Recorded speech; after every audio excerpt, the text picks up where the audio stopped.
isso, ela vai fazer um pouco de força porque ela fica incomodada da gente tá segurando ela.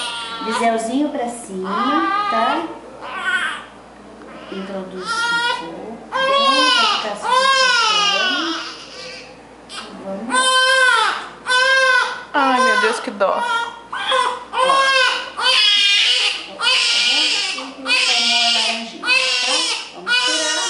Não precisa de sepsia, a gente só vai usar o algodãozinho para segurar.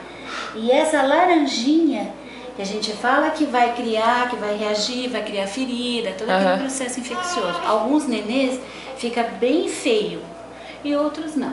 Aí toda a vacinação você vai pedir para a menina na sala e vocês mesmos vão ver, vão testando para ver se ela pegou. Porque às vezes faz a laranjinha, fica tudo bonitinho e ela não pega. Aí a gente repete a cada 6 meses. Tá vendo, menina? Continua dormindo. Tá vendo? Ela se incomoda, mais, na verdade, mais por causa da gente segurar. Mas não que dor. Dá uma olhada aqui. Ai, meu Deus. Fofa. Dormiu. É um tipo de gente, mas é tão lindo, né? Que saudade que eu tenho.